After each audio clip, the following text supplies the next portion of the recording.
Hi friends, welcome back to my channel. I'm Em, and today we are going to be talking about the novels that are on the short finalist list for the Nebula Award for 2023. There feels like there must be an easier, more succinct way to say that, but that's the way I have right now.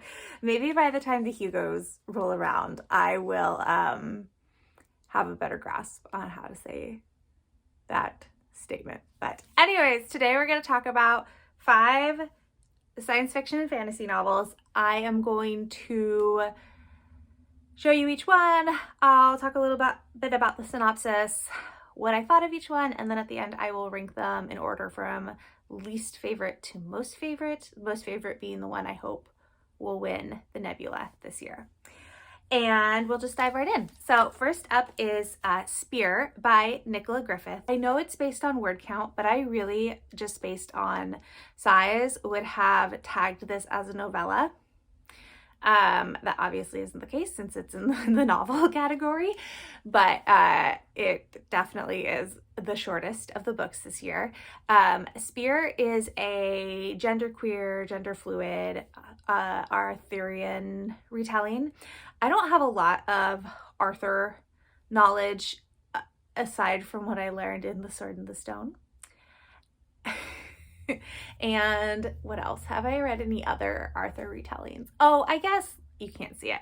Legendborn is right up there at the top of this tower. But yeah, other than those, I don't have a lot of knowledge, so I didn't have a good idea of what Nicola Griffith changed in this and what is still true to the myth. Or she did set it in Wales, so a lot of the names have been altered to reflect Welsh language. So I think I told my husband what some of the characters' names were in Welsh, and then he was able to pretty quickly connect it to what the names were in the Arthur myth that I think the general audience is more broadly familiar with. So I think if you have knowledge, you can figure it out pretty quickly. If you don't know, like I didn't, then you don't know, but I don't think it takes away from the story. So you follow this person named, oh dear, what is her name? Oh, it's not even in the synopsis. Okay, so it doesn't matter. So you follow this girl at the beginning who has grown up in this cave with just her mother, and they have lived on the fringes of society, and her home is protected so nobody can really find it. And she grows up mostly content, kind of lonely. She knows her mother has a lot of secrets. It's clear her mother isn't doing well mentally, and that she's left a pretty, maybe not traumatic situation, but not great. It's not great. And then the girl, once she is an adult, decides to go and leave her mother and have adventures, and slowly finds her way to what in the book is called Caerleon, but is obviously Camelot and King Arthur. And then it just goes from there. And I thought this was really wonderful. I had a really hard time putting it down. I think I read it in 2 sittings, and I only put it down because I had stuff that literally could not be put off. Like I had things to do that I couldn't put off until later. So this was an unexpected favorite. I really was not expecting to love this as much as I did. I think the writing is really lovely. I think the way Griffith plays with gender, and I think that's the cat, and people's preconceptions of gender just based on looks and actions, and not having anything to do with anything other than that. People make snap judgments based on how a person appears, and we have a character who does not care either way what her perceived gender is. So she goes pretty fluidly between he and she. There is some sapphicness in here. There's also like a hint of polyamory, which I really liked. And yeah, just overall, I thought it was really great. And I'm really glad that really glad that I do this project and I pick up books that I normally wouldn't pick up. Right, next is The Mountain and the Sea. This is by Ray Naylor. This is science fiction, and this is a first contact story, but on Earth. So this is set in the future. I don't think Naylor ever actually says how far in the future it is. No. But it's on Earth. There are AIs, there are robots.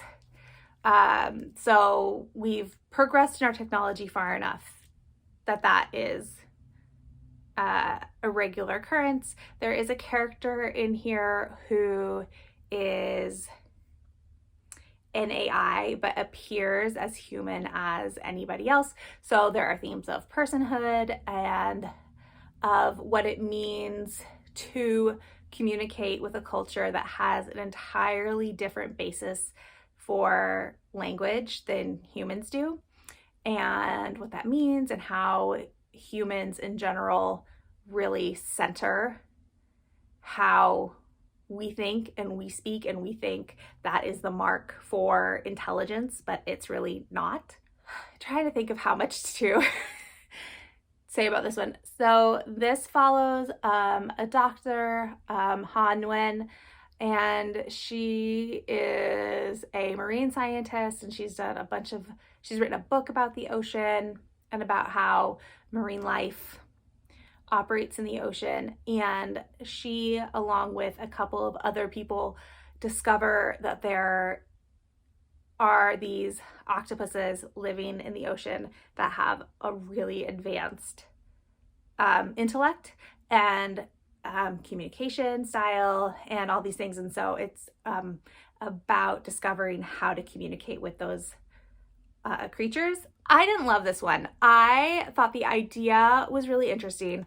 Honestly, I mean, if you saw my review on Instagram, because I did talk about this already on there, I said it was fine, but it needed more octopus. And really, that is how I feel. I wanted more about the octopus and less about all these other political and like corporation based plot points that were going on, because Naylor also had a lot to say about like corrupt corporations.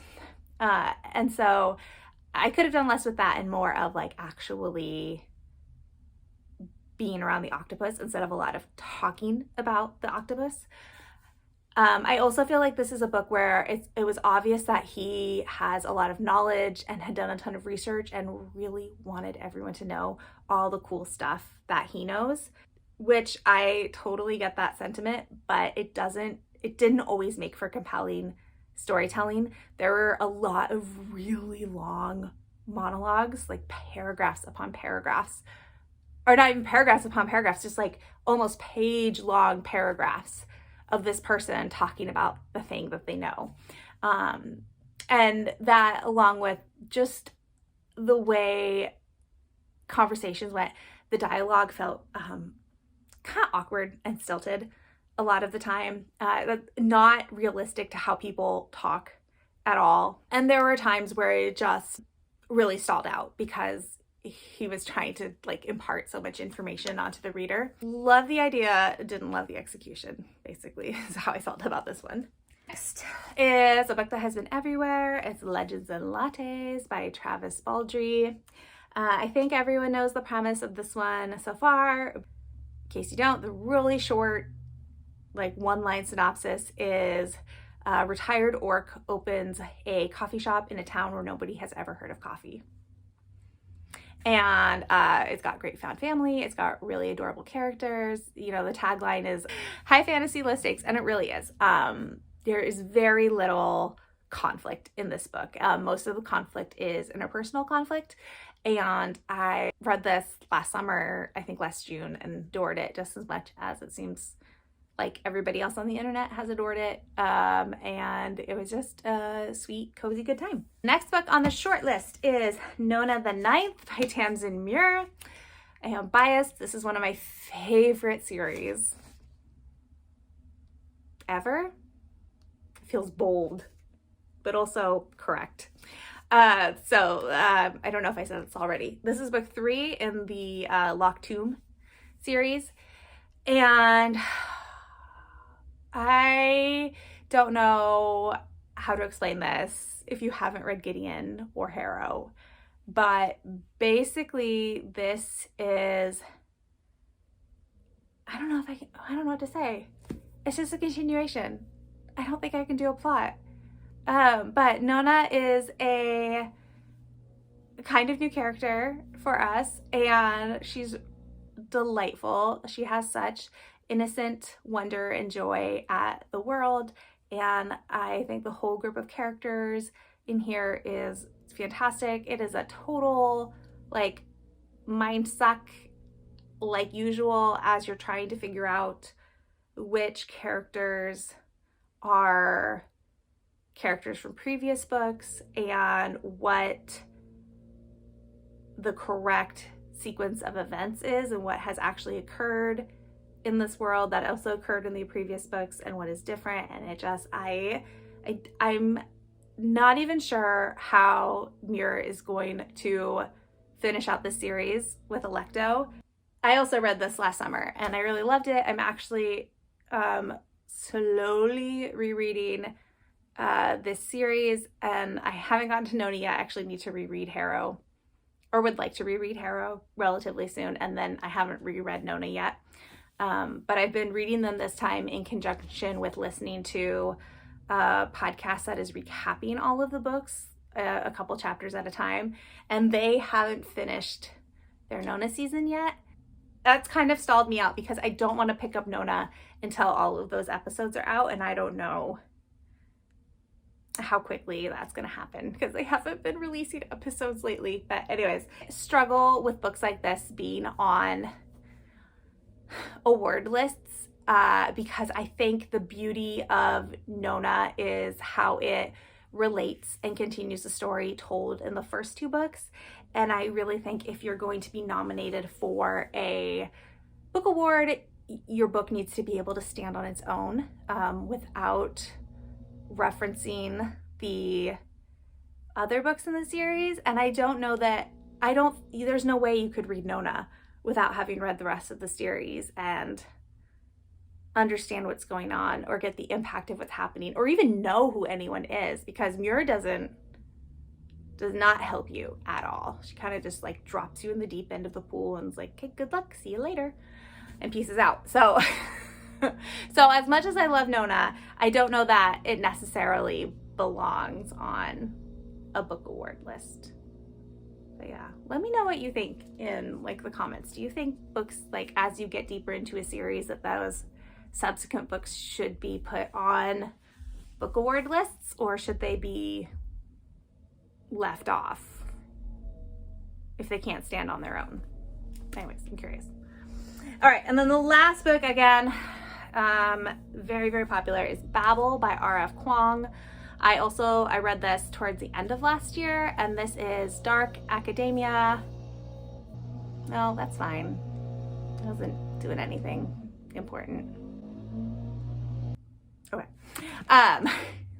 So this is dark academia and historical fiction. There's a very, very light magical component. I would almost say that this is more historical fiction or literary fantasy. I think categorizing this as fantasy is not entirely accurate. This follows a boy named Robin who grows up in Canton, and when he is a child, his family contracts an illness and they all die, and he is rescued by an Englishman and brought back to Britain and raised and groomed with the intent of enrolling in Oxford to become a language scholar. So it's about colonialism, it's about the rampant racism in academia, and it's very chunky.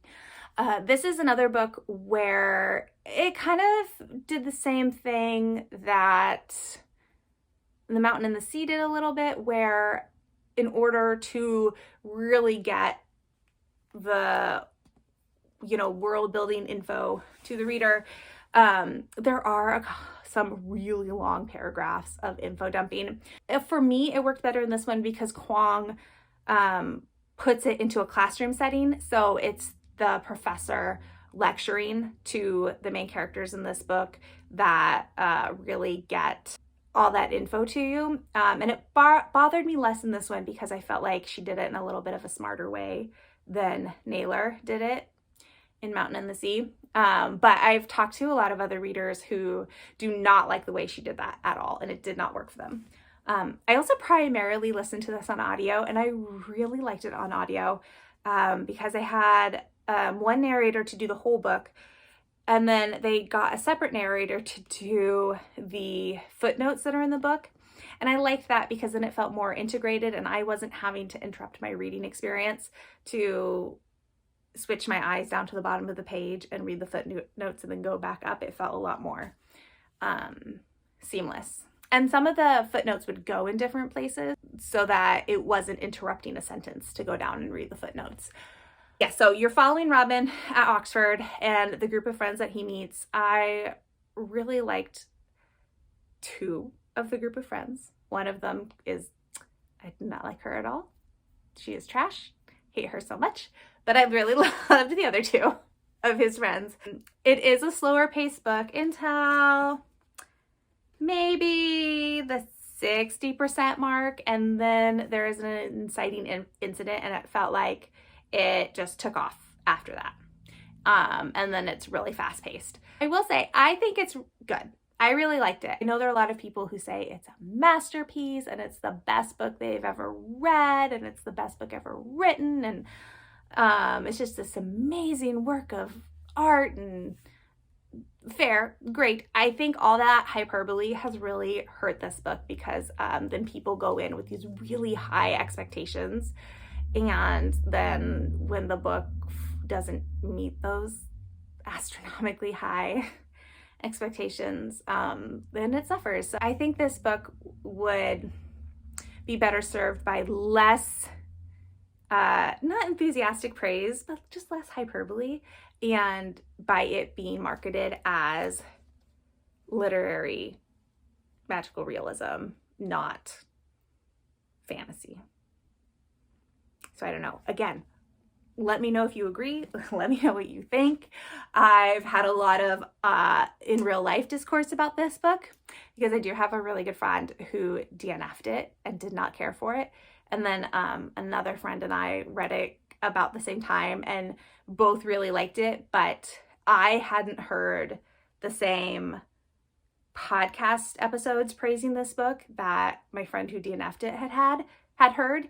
Because it was on an episode of Currently Reading where they just, I listened to it afterwards and the praise was so effusive that I just wonder if I had heard that episode first, if it would have soured my reading experience, because I don't think there's any book that can live up to that level of praise. But anyways, that's another conversation for later.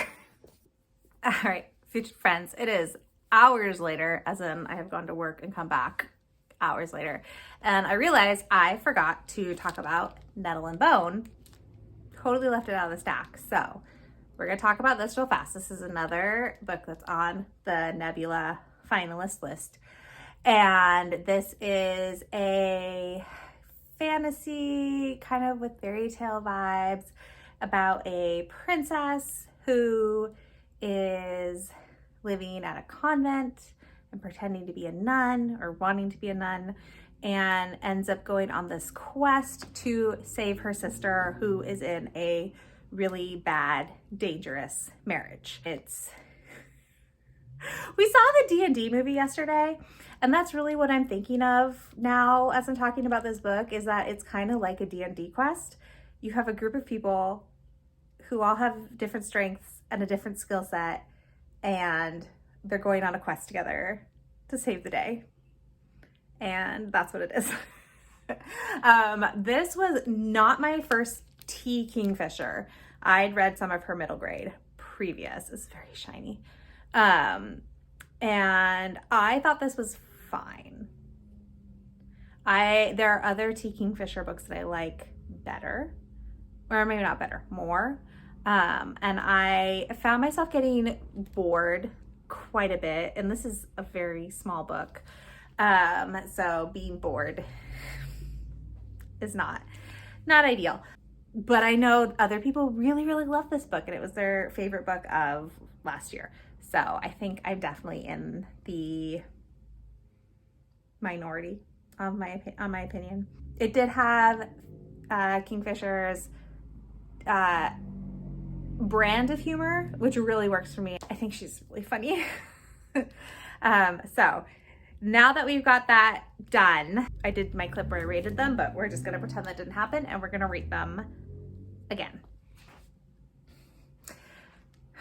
I don't have anywhere to set the books down because I'm standing. So at the bottom is Mountain in the Sea. That was my least favorite of the bunch. Now as we go through this, it's gonna get a little trickier because I think all of these, my ratings for them was fairly similar. Like nothing is too far apart from each other. Oh, Mountain in the Sea. Next, Nettle and Bone. And we're going from least favorite to favorite. And then Legends and Lattes. Yes. Yes. Nona. Even though I know what I said. I don't think this should be on the list because you can't read it on its own. And it doesn't have the same impact if you read it as a standalone. But for my personal reading enjoyment, I enjoyed this a lot more than, like, I gave this 5 stars. I think I gave Legends and Lattes like a 4, maybe a 4.25 when I read it. All right, and then next is Babel. I feel like I'm gonna drop this stack. And then my very favorite, who would have seen this coming, is Spear. That's my favorite. That's the one I think should get the Nebula this year. It was just so good. All right, so now that we fixed my whoops, there you have it. If you would like to leave a comment, well, first of all, if you made it this far into the video, thank you so much for spending some of your very precious time with me. I really appreciate it. If you would like to leave a comment, I mean, we have so many things to talk about for this video. So you can talk to me about whether you think, you know, book 3, 4, 5, whatever in a series should be eligible for a book award when you cannot read them on their own and have them be as impactful as when they're in their series. You can let me know what you think about how Babel has been marketed and the words that have been used to praise it, and if that has harmed the book at all. Well, not harmed, but, you know, negatively impacted the book at all. If you've read any of these, I'd love to hear your thoughts. And if you don't want to leave a comment, but you want to leave an emoji, let's do a horse emoji. All right, that is it for this video. Thank you so much for watching again, and I will talk to you guys in the next one. Bye.